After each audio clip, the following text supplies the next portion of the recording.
Do you know the difference between passive and active listening? Do you know which one is going to help you improve your English faster? By the end of today's video, you should have a clear idea. You can do this in a real conversation, and you can even practice alone. So, are you ready to learn about active listening? If so, then let's get into it. First, let's talk about the difference between passive and active listening. With passive listening, you are just letting the English wash over you. Maybe you have English on in the background, but you're not really paying attention to it. You can pick up English this way, but it will be slower.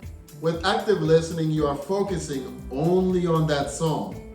Maybe you are pausing to find out words that you haven't heard before, or you might be repeating certain words to improve on your pronunciation. It does take work, but you will see results much faster. Next, why is active listening important? Active listening is important for getting you involved in that conversation. You are listening in closely. You may be repeating words for clarification. You could ask the speaker questions about what they are saying. You can even do active listening when you're on your own. So first, let's talk about some of the different ways that you can practice active listening when you're on your own. First thing that you need to do is get set up. So I want you to carve out a chunk of time and then find a quiet space. During this time, you don't want to have any social media open and you don't want to multitask. You really want to be focused on that task of listening. Next, you're going to need to choose suitable listening content. The focus here should be on suitable materials for the level that you're at right now. So think about content such as songs or podcasts, TED Talks, YouTube videos, TV, or even movies. And like I said before, make sure that whatever you choose, that it is suitable for your level. You can choose something a little easier if you want to focus on pronunciation, or you can focus on something a little more difficult if what you're trying to do is learn new words. But don't go too much higher or lower than your level, and try to focus in on content that you're going to be able to replay and repeat many times throughout the day. Next, you need to plan out your activities.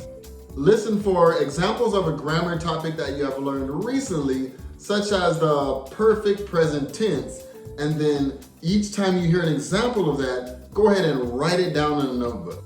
Then, as you're listening, see if you can write down an overall summary of what you just heard. You can also write down new words, try to guess the meaning if you're not really sure, and then you can always go back later with the dictionary and then look them up for clarification. See if you can focus in on getting about a list of 10.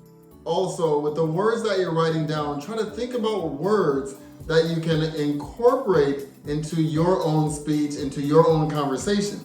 These don't have to be new words or phrases, but just try to get something down that you would really like to start incorporating to your conversation. For example, we can agree to disagree, or back in the day, if you're listening to a podcast or a video, then try to think of something that you have an interest in. Say, for example, it's 2025, so there's a lot of talk about AI. Then see as much as you can understand, and then how about discussing that podcast or video with a friend, of course in English.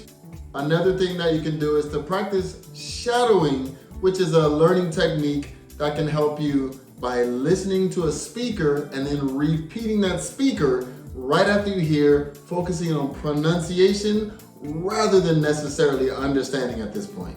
If you can find a podcast that has transcripts, try listening once on your own and then go back again with that transcript, see how much you understood. Things that you don't understood, you can go ahead and jot those down. And then when you listen for a third time, see if you can do it without the transcript and see how your listening has improved.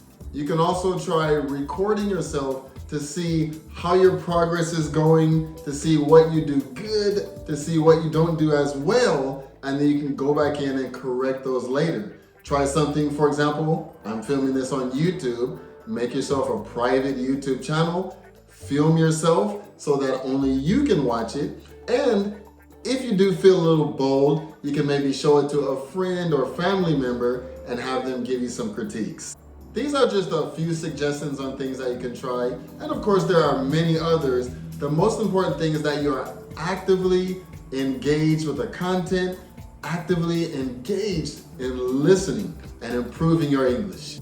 Okay guys, I hope this video helps you. If you got any good benefit out of it, how about sharing it with someone else that you think would enjoy it? And then check out this video right here to learn more about listening. Thank you guys so much for watching. I look forward to seeing you in the next video. See you.